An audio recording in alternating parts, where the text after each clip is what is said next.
Hello, it's Debbie Gilbert from the Business Awards Show, and I'm also the founder of the Best Businesswomen Awards and the Best SME Awards. And today I am joined by Natalie Scarsbrook, who is the co-founder of Blatella Films. She has been making films now for over 20 years, and she has had her business, Blatella Films, for the last 12 years. And we're going to be talking to her today about her business journey and an exciting documentary which this year has won 27 awards. And she also recently won the Silver Award in the Best Businesswomen Awards for Best Creative. So welcome, Natalie. Hello, Debbie. Thank you for having me. Well, the last time I saw you was on stage collecting a Silver Award for Best Creative Business. Natalie, tell us about your story and how you came to be at this point now in your business. I always call myself an accidental business owner because it was never in my initial plan to run my own business, work for myself. Um, when I graduated university with my film studies degree, determined to be a filmmaker, I assumed that the route I would find into the industry would be the traditional one of sending off CVs and sending off applications, and someone else would hire me. But unfortunately, I graduated in 2010 and there was Well, a big recession. So very few people were hiring, and even fewer were hiring, first timers out of university and things like that. So I did try. I did stick it out for about a year, going to the job centre and doing that traditional route of applying for jobs that were posted. Had some very very low success rates. And I mean, the sort of jobs just weren't being advertised there. But I had a couple of unpaid internships and things like that, which were okay, but still you end up with no sort of like progression really, because the internship is by definition it's a temporary position. So about a year after coming back from university and doing all of this, myself and my fiance at the time, Ben, who was also a filmmaker, we did a film at university together. We decided, right, we've had enough of this. We need to make our own work, essentially. We already had a computer to edit on. We managed to save enough up to buy a second-hand camera. And we just then started essentially hustling, for lack of a better term. We started talking to people that we knew in our home borough of Thurrock in Essex, and basically just saying, look, do you need an event covered? Do you need a film for your business to, show people what you want to do and things like that? And slowly we managed to build up a client base, and from there we were able to get a better camera and we could upgrade the computer, and it kind of just went from there. So we very quickly, within about a year of doing this, realized, right, this is actually a really good way forward for us because we can be our own bosses. We are making films, so we're doing the thing that we wanted to do, having spent 3 years and several £1,000s of university, we're doing the thing that we wanted to do. It just turned out that it was going to be working for ourselves rather than for someone else. And that was 12 years ago now. We're in our 12th year of Blatella Films. And it's going from strength to strength, as proven by, scooping the Silver Award at the awards a couple of weeks ago. Fantastic. no, it's amazing. What a journey you've had. So, you told me about a project that you worked on this year, this documentary that you've made that's won 27 awards. So, talk me through this documentary that you've made and also explain how awards for films work, because they're very different to business awards, aren't they? They are definitely, yeah. So the film that we created is called Our Journey to Pride, and it's essentially the story of the first ever Pride Festival in Thurrock, our home borough.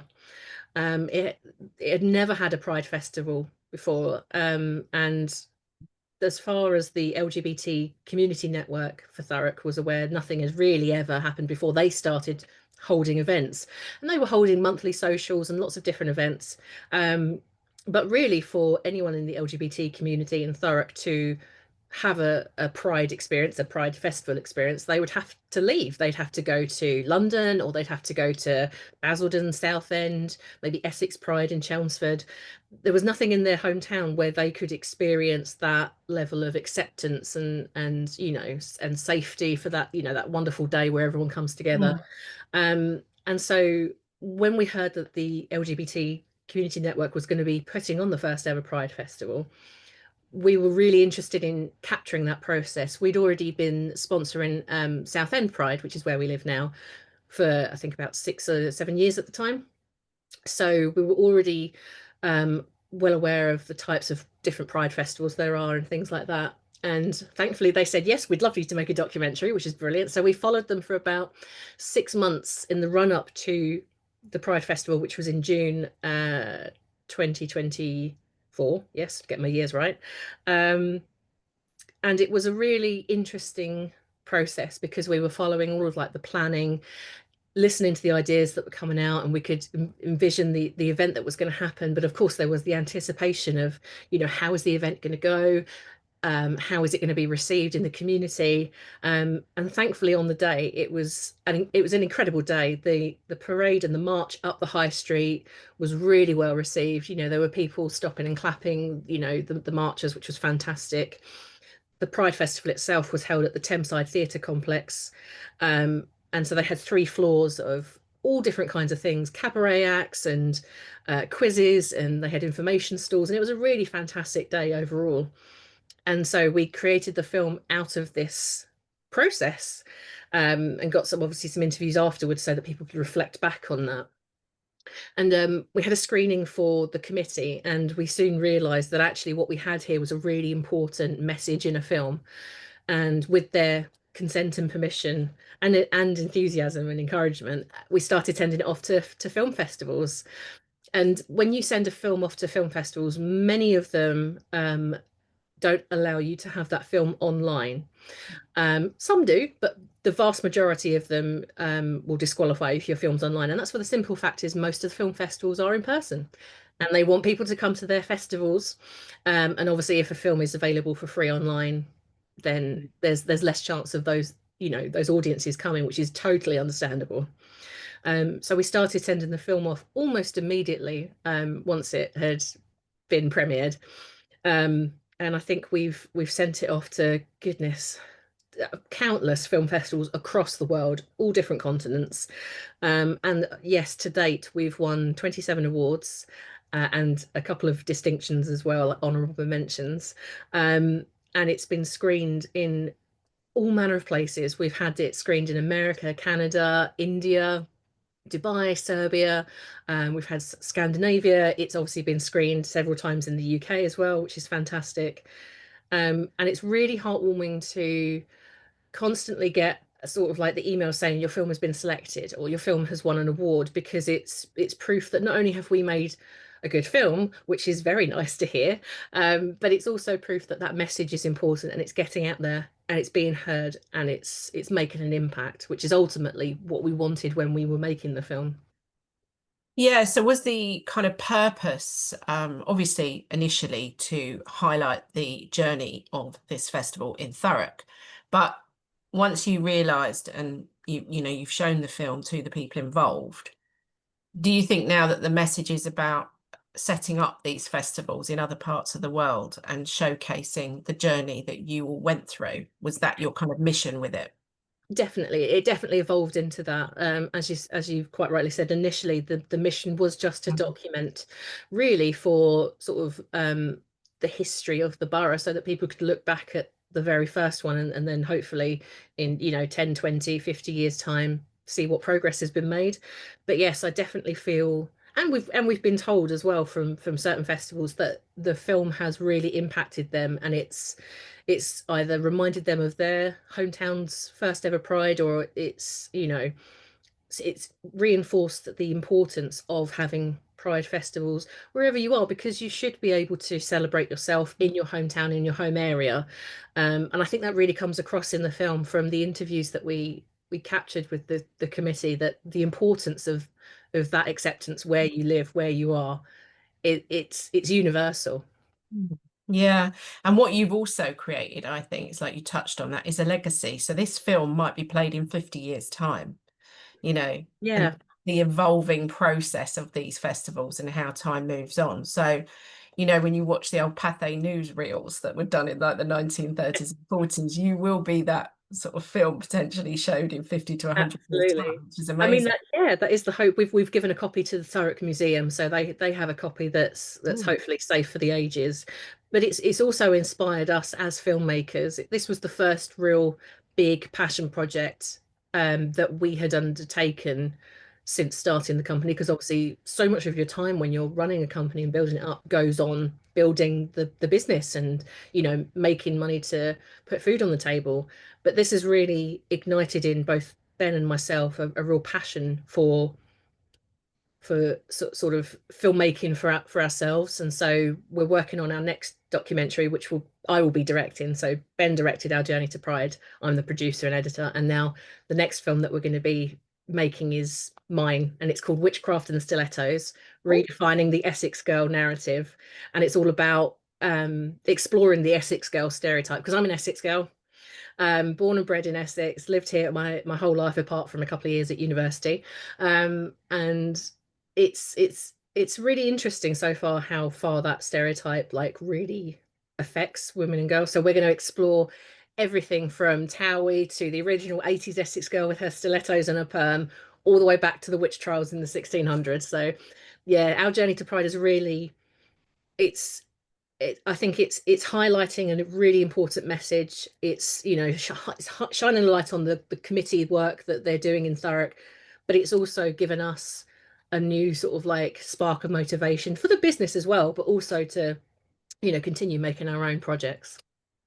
Yeah, and I mean, 27 awards, surely that would hold you in good stead if you wanted to make this second film and pitch that to TV companies. Would that really hold Absolutely. some weight, I would imagine?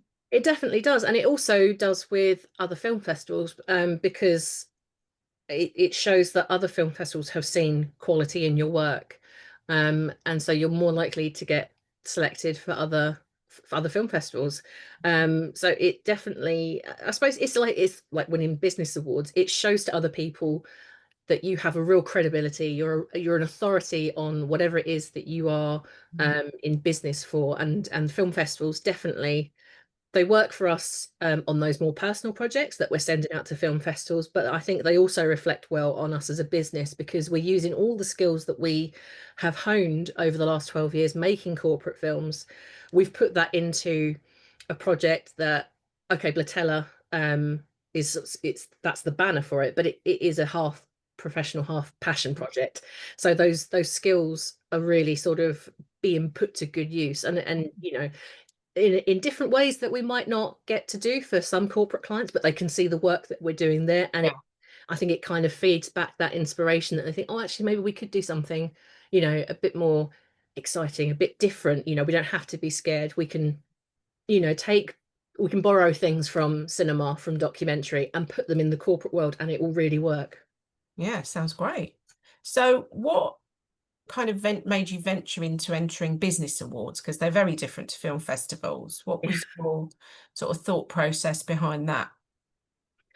I think it was simply a case of we hadn't really done much before in the way of business awards. We'd entered the Essex county-wide business awards a few years ago, and we'd won a couple of awards there, and it felt so good at the time. But and it was our own fault. We just stopped the momentum, and then that was like 2018, and then obviously COVID hit, and we really focused on maintaining the business and then regrowing it once we were able to.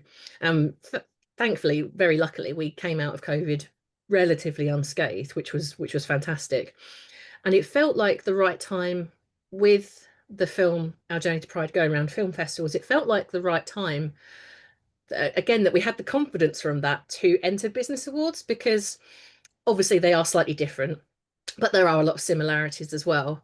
And I think it really made us look at the business and think, well, if our film is winning awards, we're obviously doing something good there. Why don't we try it and just put ourselves out there as the business. The worst people can say is no.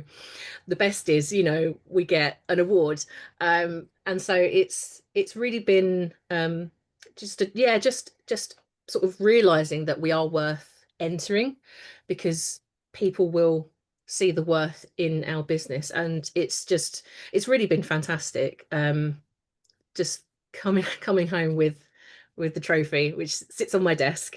Oh, Um, it's a real motivator, not just to keep going and look at other awards, definitely looking at the SMEs, the SME awards, definitely, but also I think it really, especially because being a business owner can be very isolating. I'm lucky I work with my husband and we've got like a group of freelancers, but it's still very different to being in a corporate environment where you see people every day and have those in-person conversations. So I think having the opportunity to get together in a room with mm. hundreds of other business owners and have those conversations, and you know be awarded something and someone says you're doing really well, we see the worth in what you're doing, and it just feeds that motivation. It really does. Yeah, it does, because this is why I set the awards up, because it is such a slog running a business and no one is there to pat you on the back and say, well done. And actually, sometimes that's all we need. And just that validation for the work that we do, that somebody else has externally judged it and gone, do you know what? You're doing a really good job there. So let's Absolutely. talk about the really good job. So you make predominantly corporate films for businesses. And, I've had my business for 27 years. So I have seen those awful, you know, very dull, boring interviews Yeah. where people put a video on their website and it's George from accounts talking all about what he does day to day, passed over to Mary in sales, and hello, I'm Mary from sales and I help you with your sales inquiries. And then you might get the CEO at the end going, yeah, we're a great team here at XYZ and da da da da da. And they're all a bit dull. Yeah. So talk me through your processes and the sorts of films that you're making with companies and how you can make that a little bit more interesting and different. Yes, no, you're absolutely right. Unfortunately, corporate filmmaking can, and sometimes rightly so, get a bad rap for being boring and dry. But when we first started working in what we realized was corporate filmmaking, we decided very early on, excuse me, that we wanted to bring the skills that and the knowledge that we'd learnt in our film studies course, which was, of course, very centered around fiction filmmaking, because that's what film studies courses are mostly about, unless you do a specific documentary one. Um, and I think at the time that we were doing our degree, I don't even think there would have been a film for business course. There No. will be now, but there certainly wasn't then. Um, but we realized that a lot of the information and the skills that we'd learned through our course were easily transferable to the corporate world. Um, and I think through our enthusiasm and our gentle nudging of clients and saying, what do you think about this? What if we tried this? What if we look at this example from maybe a different industry, but actually this could really work for you? I think we've built up a reputation with our clients of being very honest, and creative, offering them creative ideas without forcing it on them. Like, you have to do it this way, otherwise you can find another film company. That's not us. No. We're very happy to give suggestions about how to make something a bit more dynamic, especially if it's for an outside audience, Mm. especially if it's not necessarily a training film that has to deliver a very specific, prescribed message. Um, and I think we've been that sort of reputation has spread through word of mouth. A lot of our clients are returning clients, and new ones are through word of mouth. And I think that creative streak that runs through is the main reason why people come to us. Because if you've never had a film before, or it's been a while since you had a film, you might have no idea where to start. You might have no idea how to reach your audience. You might not know how to take the information that's on your website and, distill it into a 2-3 minute film, or gosh, even a 1 minute or 30-second film for social media. And so some people come to us and they say, I have no idea where to start, but this is the information I need to get over. Can you help us? And we will come up with everything from scratch if we need to, or we can take a brief and add our sort of like film lens to it. It really depends. Obviously, some clients have a good idea of what they want, but I think we've really developed a knack of taking the information from someone's website, or having a, you know, a Zoom call with them and getting the idea of what their business is about, and turning that information into a film plan that will work for them. And yeah, we've always believed from day one that corporate filmmaking does not have to be boring. In fact, it shouldn't be boring. There's no need for it to be. It's film at the end of the day. Just because it's on the internet and it's for your website doesn't mean that we can't borrow things from documentary, from fiction. You know, there's lots of different ways that we can take those things and apply them to corporate filmmaking. And it makes it more dynamic for the viewer, who are already media savvy and media literate. You know, everyone watches TV, everyone watches films, so we all understand these conventions within filmmaking. So we understand it if we apply it to a corporate film. um, and we've just had, I think, massive success there, because, as I say, our clients know they can come to us with just the faint glimmer of an idea, and we can create something for them. And they know that we're going to take it seriously, but it's going to have that flair that they want to get across to their audience. And in most instances, that audience is potential customers. So Mm. yeah. Because it's really essential now to have video on your website, isn't it?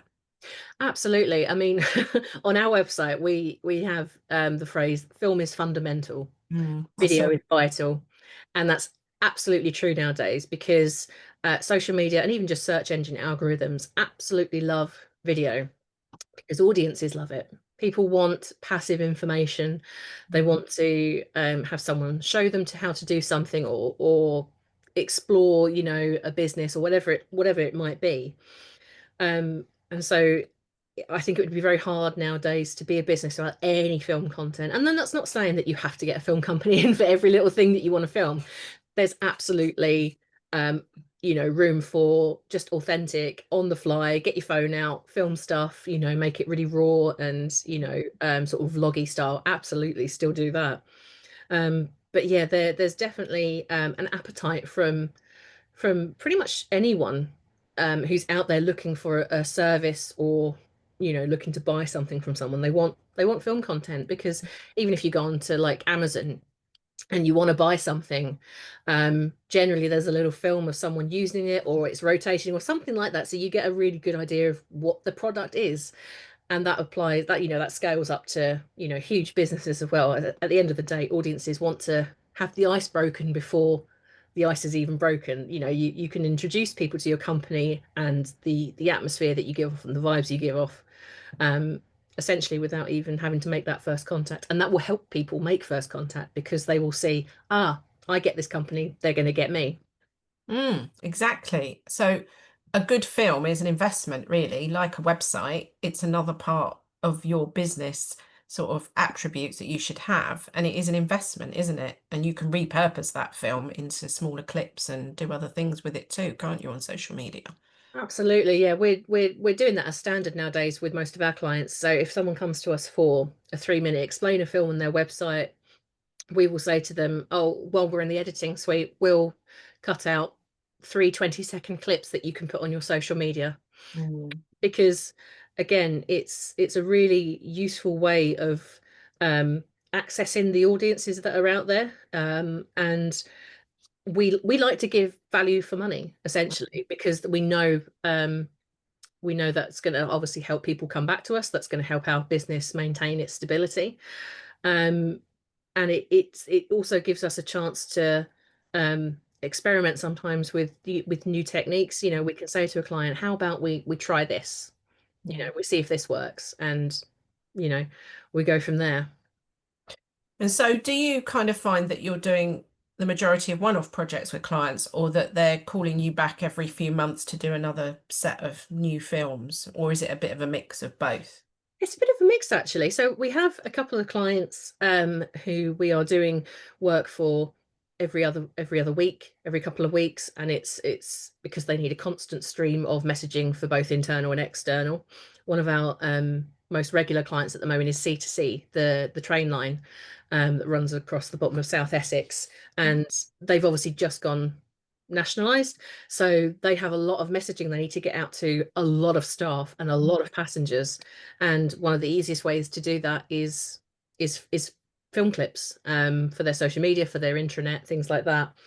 And then we have other clients, mostly schools and things like that, that will come to us every year and a half, something like Mm. that, because things have changed, they've added courses, they've maybe got a new building, things like that. They don't necessarily need things don't move quite as quickly in their business or organization as something like a freshly nationalized business. So yeah, I think it's probably about an even split between those two different types of clients. Any particular industries, or you, again, have you just got a big mix? We've got quite a good mix. The good thing about film is that it can literally be applied to any industry, absolutely any industry. Um, we do, as I say, like with C2C, we've got a couple of clients that are sort of like our regular every month or so. So we do a lot of work for the NHS, for the different NHS trusts that are in Essex. Um, but yeah, it really varies. We've done work with councils, businesses, all the way down from one man bands up to, huge regional brands. We do work with schools, theatre groups, individual artists. So we've dabbled in a lot of areas, and I think that also gives us a really good scope when coming up with something for a new corporate client, is that we can say that we've had an experience in all of these different types of industries, and we can pull experience from all of that and put it into your project. Mm. So what, I mean, you've already touched on really how you work with your clients. They come to you and you help them generate some ideas. So I'm guessing, I was going to ask you for some tips, but I'm guessing you've actually given me that tip that actually you just need to sit down with a filmmaker and have a conversation. If you're really like at that starting point where you want to get some film made for your business, but you don't really know where to begin, you probably sitting down with somebody like yourself and brainstorming some ideas is probably the best place to start. I would say so, yeah, because you'll get an idea for like their personality, and you'll figure out if they're the right company for you. Um, we always try and make sure that we're not selling ourselves. We're selling the things that we can make for people, but we want people to come to the decision to hire us without feeling pressure, because then we we know that they are coming into it with a really sort of like unencumbered spirit. We can really work with them, and I wouldn't want to be sold to that hard that you think, oh, did I really want to go with that company? So we always try and make sure that you know we have a very good back and forth. So I would definitely say that if you're talking to a film company, make sure they're the right one, because I suppose there's not as many of us as there are other types of businesses, but there are a few of us out there. So yeah, definitely have a really good chat about the kinds of films that they can make for you, and kinds of different styles, and can I send you examples, and you can tell me if it's doable, things like that. But also just maybe just start on your phone, you know. Mm, Um, as I say, there's not always a need to get a film company, and there's lots of ways to use your phone to get some really fantastic content, especially for social media. Perhaps think about getting a film company in for creating, that big explainer film on your website, a couple of really good sort of like, if you've got different services, for example, let's say you have three services, you get a little film about each, because you could then send those off to clients and things like that, and then you rely on your phone material for social media. So it really, yeah, it can really be totally bespoke to you and how you want to use film. mm, So I think don't be afraid to start. Have a look on Instagram and TikTok and Facebook and YouTube, and see what other people are doing in your industry, and try and get some ideas. If you've really got absolutely no idea, see what other people are doing. mm. Um, That's and nice. even if it's not your industry, maybe, you see someone doing something for, maybe a landscaping company, but you think, actually, Mm, if we just changed one, two, three things, that would actually work really well for us. mm. So it's just about having the confidence just to start. Yeah, it's a really good idea. So I'm going to ask you a question because I think for people listening to you and your story, about working with your other half. So 12 years of working with your other half. What tips would you give to anyone who is working with their partner to try and manage the dynamics between work and home. Yes, I know it wouldn't work for everyone. I do know that. I think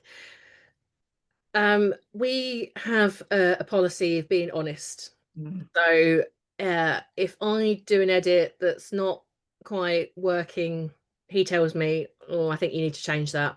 If he does something on a shoot and I think, "Oh, for goodness sake, this is going to cause me hours of editing just to fix it," I say, "Do you mind in future doing this instead of that on the shoot? Because otherwise I'm going to be here forever." So we have a policy of just being honest, because if you don't be honest, then things bottle up and eventually you have big eruptions. So we just say, no, that's not quite right. Can you do it this way? Oh, that's sorry, the edit's way too long. You need to cut this, this, and this. And we do have disagreements every now and again. You're going to the same way as you do, in your personal life. You're not going to agree on everything, but everything we do, we know is for the good of the business. And I don't know, we've always just been very good at compartmentalizing mm, work stuff with home stuff, and it is a bit more difficult. Obviously, we work from home as well, or I do. Ben's often out filming. I'm the main editor, so I'm always at home in the office. Um, but yeah, not physically having to leave your house to go to work obviously also blurs those boundaries a bit. We have a separate room. So I'm in our office at the moment. This is a completely separate room to the rest of the house. And so it's easy of an evening to shut off because we leave the phone downstairs, we turn the emails off, and we can't physically see it because it's in a completely different room. That's definitely a good tip to maintain that work-life balance, regardless of if you're working with your partner. Um, but yeah, I think the biggest thing is just to be honest and not like we're never mean to each other about the things that we need to change in each other's work. I think that's the thing. We know I know Ben doesn't do things on shoots deliberately to make my life a hassle. And he knows I don't deliberately make edits too long or whatever. So I think that's the key to hold is that you're doing everything for the good of the business, and ultimately that's for the good of you as a couple because the business supports you and your lifestyle. So yeah, but I do know it wouldn't work for everyone. I think we are lucky in that because we met at A-level college when we first both started studying film. We were friends first, and yeah, we got together in college at Palms College in Grays. We went to university together, at the same university, studying film studies, and I think that just strengthened our bond. Is that we didn't think about starting a business first. I think because we were partners first and just sort of, as I say, the accidental business owners, we sort of fell into it because we had to, we needed money. Um, I think that was a good thing as well, having that relationship and that foundation first, and then sort of building the business on top of it. Possibly, I think but I suppose everyone is in a different situation. Some people have been married for years and then start a business. I think I wouldn't know how to give advice on that side of it other than just to be honest with each other and kind with your honesty. I think that's really good advice, Natalie. I really do. My husband and I started working together just in the pandemic. So he came into my business, which had been going for 22 years at that Wow. point. So it's been a challenge at times, but we're getting there. Yeah. Yeah, it's fine. It works. We have different responsibilities, different things that we do. And I think sometimes that helps. Like you're saying, you do the editing, he does the producing, and sometimes you switch over.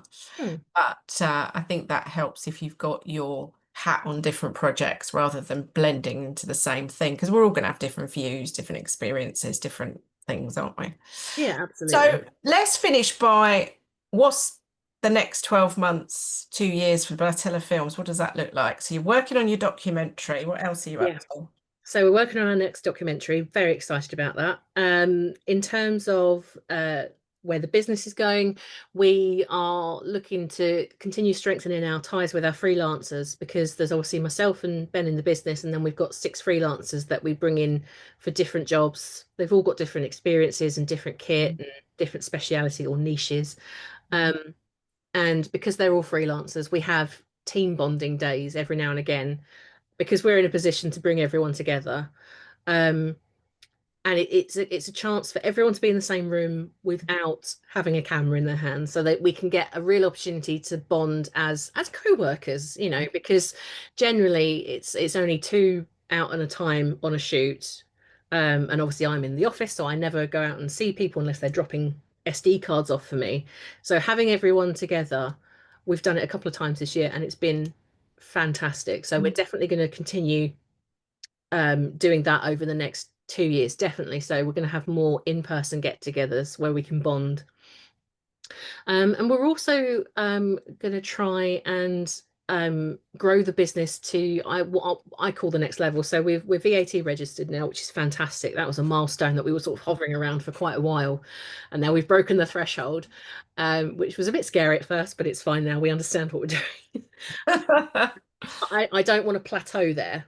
No. I want to move the business up, and so we're hopefully going to be trying to do some more expos just to get our name out there, further north into Essex, more into London and Hertfordshire, because those are sort of the easiest counties for us to get to.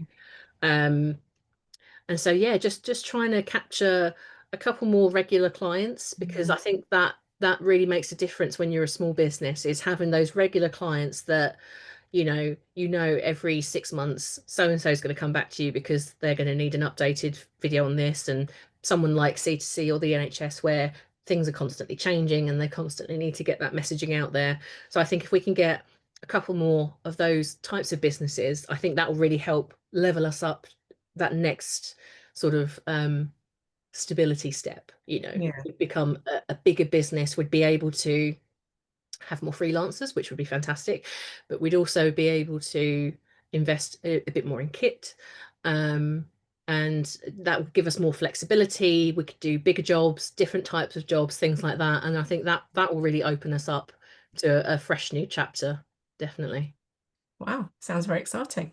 Well, I can't wait to see the Pride documentary when we can get our little mitts on it, maybe on YouTube or whenever it is. And I'm going to watch the project about Essex with interest because I'm a Hertfordshire girl. So we bordered Essex, as you know, or we bordered Essex. Yeah. And yeah, the stereotypical white stilettos was the thing, definitely. Mhm. Especially Yeah. in the 80s and 90s. Quite funny when you look back on it now.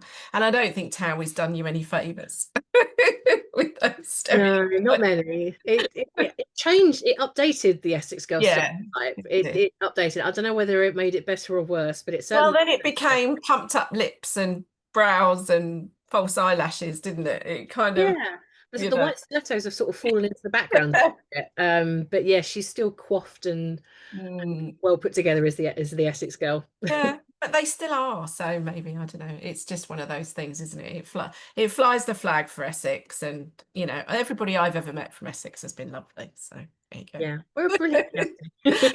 Well, thank you for joining me today, Natalie.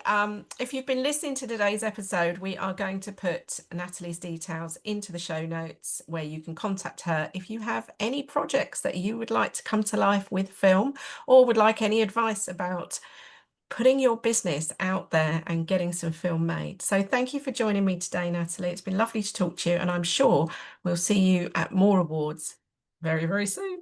Fingers crossed, Debbie. Thank you for having me.